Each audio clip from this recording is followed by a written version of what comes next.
Soal Arab dan Cina dibahas dalam rapat BPUPKI bulan Juli tahun 1945 mengenai bagaimana statusnya dalam Indonesia merdeka nantinya. Belakangan kita tahu yang dimaksud golongan Arab itu ternyata berasal dari Yaman. Akar riwayatnya relatif pendek, tak begitu melintasi zaman. Ketika mereka datang, bagian negeri Yaman ada yang dikuasai oleh Inggris, ada yang dikuasai oleh Turki. Pada sisi lain, Cina sangat panjang mereka punya riwayat. Pada masa Mataram Islam, banyak babah atau peranakan Cina yang diangkat menjadi bupati. Di antaranya Cina Muslim, Bupati Lasem, Uwi Ingkiat atau Tumenggung Widyaningrat. Uwi Ingkiat bersahabat dengan Raden Panji Margono, anak bupati lama yang digantikannya. Mereka berdua lalu dengan Sah Bandar Lasem Tan Kiwe menjalin persahabatan sejati. 3 serangkai itu memimpin Laskar Dampo Awang Lasem dalam ikut perang melawan Belanda.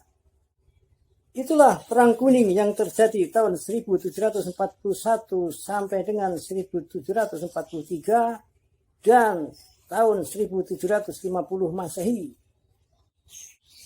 Perang Kuning adalah perang gabungan Jawa Cina melawan Kompeni Belanda. Setelah Perang Kuning usai, terjadi Perang Tahta yang merupakan sejarah tersendiri. Sejarah Mataram yang ada hubungannya dengan Perjanjian Giyanti dan Perjanjian Salatiga, terbentuknya Kesultanan Yogyakarta dan Kadipaten Ageng Mangkunegara. Sedangkan terkait Perang Kuning tadi, Belanda makin ketat mengawasi orang Cina, dijauhkan dari Bumi Putra, dan mereka yang Muslim dan non-Muslim pun dipisahkan. Belanda lalu mendatangkan orang-orang Cina yang secara prinsip banyak perbedaan. Sementara itu pada abad ke-19 dan awal abad ke-20 didatangkan pula orang-orang dari Yaman. Ini ada rangkaian lanjut dengan hal mengenai kewarganegaraan. Belanda dan Tiongkok atau Cina menganut prinsip yang berlainan. Belanda menganut prinsip orang yang berada di daerah kekuasaannya sebagai penduduk bukan warga negara. Di sini penduduk dibagi 3 kelas, yang tertinggi orang Belanda dan bangsa Eropa. Termasuk orang Jepang karena punya perjanjian khusus dengan Belanda. Kelas 2 orang timur asing seperti India, Arab, Cina, dan kelas 3 kaum Bumi Putra. Sementara prinsip yang dianut Tiongkok atau Cina mencakup seluruh dunia. Siapapun dimanapun yang ayah atau ibunya orang Cina dianggap sebagai warga negara Cina. Sejak dulu begitu dan tetap berlaku ketika Tiongkok berubah menjadi republik pada 1912. Ketika pecah perang antara PKC dengan Kuomintang, situasi di sini pun terimbas. Ada yang pro PKC, ada yang pro Kuomintang, ada juga yang tak lagi berorientasi ke sana dan di sini merasa tenang. Pada masa perjuangan kemerdekaan Indonesia, ada yang mendukung, ada yang skeptis.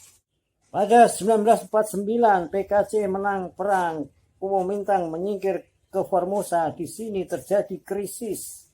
Bila berdiri Republik Rakyat Cina atau RRC dan negara yang kemudian kita kenal sebagai Taiwan, RI mengadakan perjanjian dengan RRC, sedangkan dengan Taiwan belum ada hubungan. Yang pro RRC dijemput dengan kapal-kapal Cina, yang pro Taiwan tak jelas jadi warga negara mana. Sedangkan yang pro Republik Indonesia banyak yang berganti nama dan lebih senang disebut Tionghoa.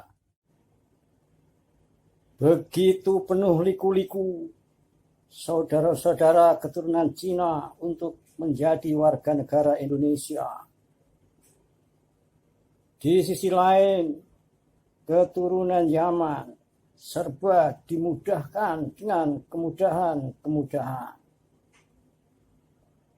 satu harapan bagi saudara-saudara keturunan Yaman sesuai perkembangannya. Semoga tidak mendapat kesulitan akibat oknum-oknumnya yang menyulitkan. Salam bahagia.